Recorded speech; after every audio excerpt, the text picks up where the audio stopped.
শীতকালীন মাছের ঝোলের কথা বলতে সবার আগে যার কথা মনে পড়ে সেটা হলো ফুলকপি আলু দিয়ে কাতলা মাছের এই পাতলা ঝোল।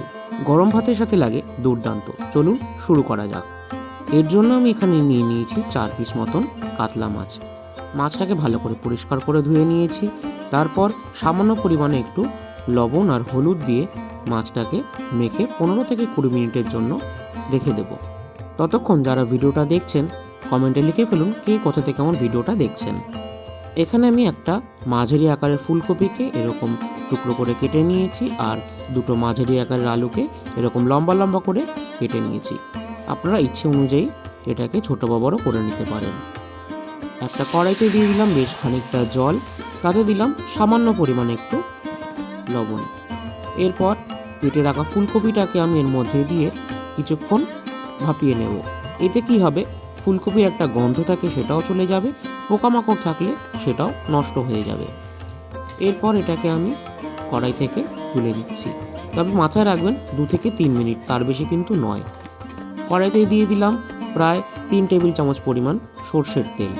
মাছের ঝোল সর্ষের তেলেই কিন্তু বেশি ভালো হয়। তেলটাকে ভালো করে গরম করে নিতে হবে।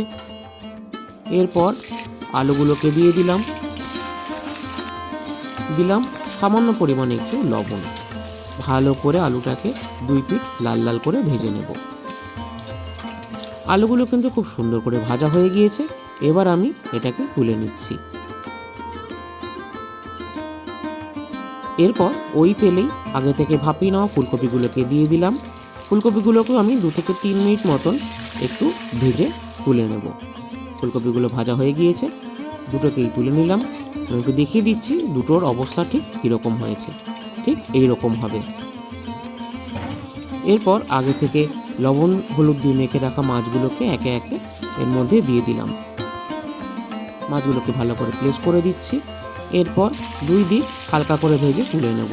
বেশি ভাজলে কিন্তু মাছটা একটু শক্ত হয়ে যাবে, তাই বেশি ভাজা যাবে না। ঠিক এরকম হলে এটাকে উল্টে দিতে হবে। এখন তো বাজারে প্রচুর ফুলকপি উঠে গেছে। আমাদের বাজারে এখন 30 টাকা করে বিক্রি হচ্ছে। আপনাদের ওখানে কত ঝটপট কমেন্টে লিখে ফেলুন। মাছগুলো কিন্তু সুন্দর করে ভাজা হয়ে গিয়েছে। এরপর এটাকে আমি কড়াই থেকে তুলে নিচ্ছি। এরপর ফোড়নে দিলাম সামান্য গোটা জিরে আর একটা তেজপাতা। এরপর এর মধ্যে দিয়ে দিলাম একটা মশলার মিশ্রণ। এতে রয়েছে একটা টমেটো, 3 থেকে 4টে কাঁচা লঙ্কা আর 1 ইঞ্চি আদা। এটাকে আমি 2 থেকে 3 মিনিট মতন একটু নাড়াচাড়া করে নেব।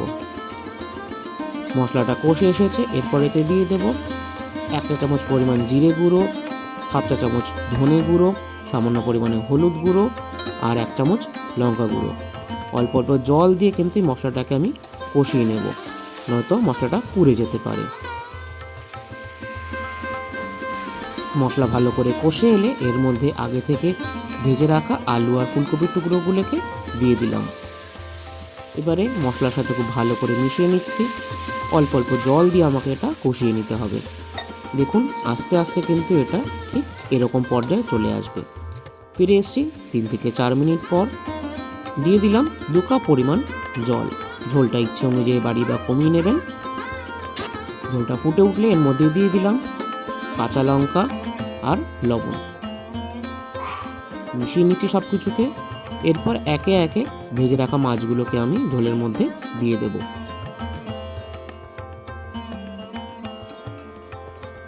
এই অবস্থায় আঁচটাকে আমি মাঝারি করে রাখবো আর ঢাকা দিয়ে রান্না করব প্রায় 4 থেকে 5 মিনিট মতো।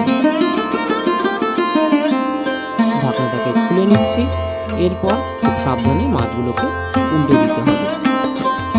যারা নতুন নতুন রান্না করছেন তারা এই সময় অবশ্যই দুটো হাতা বা খুন্তির ব্যবহার করবেন। মাছগুলো উল্টে দেওয়া হয়ে গেছে। এরপর এর মধ্যে আমি দিয়ে দিলাম গরম মশলা। বাটা মশলা কিন্তু রান্নার স্বাদকে দ্বিগুণ বাড়িয়ে দেয়। ভালো করে মিশিয়ে নিচ্ছি। এরপর এটাকে আমি ঢাকা দিয়ে রান্না করব আরও মিনিট 3-4।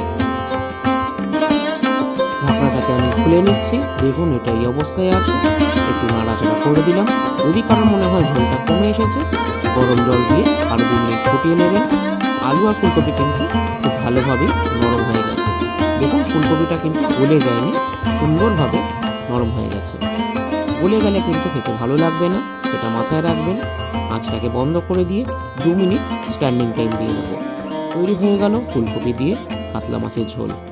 এই শীতকালে বানিয়ে ফেলুন। কেমন লাগলো আমাকে কমেন্ট করে জানাবেন।